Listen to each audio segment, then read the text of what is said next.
Everyone's favorite Sixers digital video series is back for another season. It is the Firstrust Bank Coach's Corner. This is Billy Lange. Good to see you, man. It's like we never left. I know. It's getting back on the bike, push the pedals. Yep.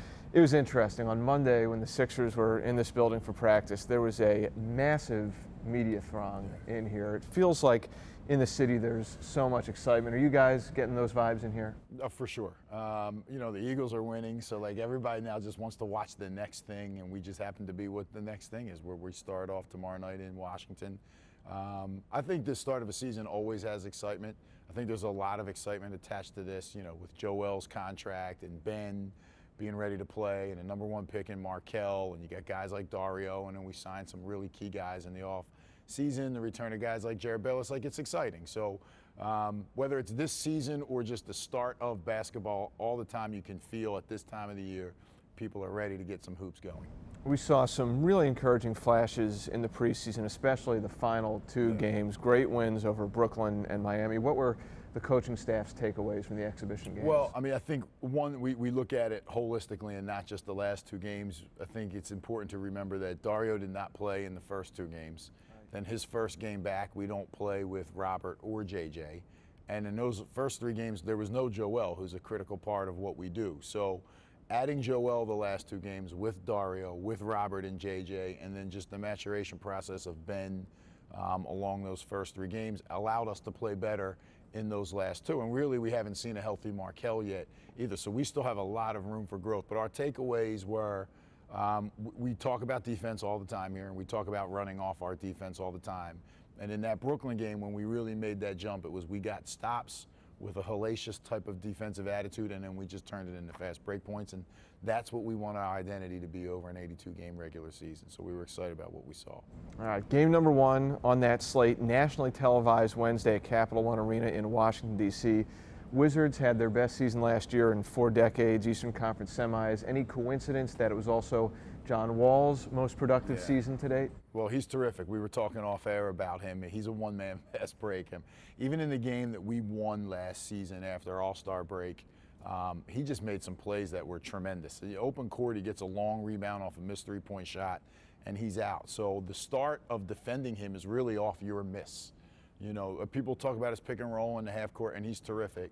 But when you miss a shot, there has to be a high sense of urgency to get back and almost put a fortress up around him. You cannot stop him with one defender. He had a heck of a season last season. He was in great shape. He was committed. It doesn't surprise anyone that his team followed suit. So many fans you get to feel for, maybe even a Firstrust Bank Coach's Corner co-host might be interested in seeing how you guys are going to utilize what you have in the backcourt. In a game like the one against the Wizards, do you see what someone like a Ben Simmons could do matched up with a John Wall? How do you guys try to contain such a threat like Wall? Ben's, that's a great question. And Ben right now is still in a huge developmental stage, both on offense and on defense. So, you know, he's 6'10", he is athletic, he's got good lateral quickness defensively, he's long, he plays passing lanes really well. Is he ready to guard an NBA point guard in 50 pick and rolls yet? Like meaning on him? That we don't know. You know, are we willing to try? We're willing to try, but we have some guys that we think might be able to match up a little bit better just based on their experience. Either way, with our defensive strategies and techniques, if Ben is, let's say, guarding a 4-man Bryant, he's going to get caught up in some switches, what we call reds. He'll red onto John Wall, and he's going to have to keep John Wall in front of him, which isn't an easy task for anyone, let alone Ben Simmons playing in his first regular season NBA game. Youngest player on the Sixers roster in terms of new guys added, obviously Markelle Fultz. What an opportunity for him to start his regular season career so close to his hometown. And you've had as long a chance to work with him as anyone going back to Summer League. Yeah.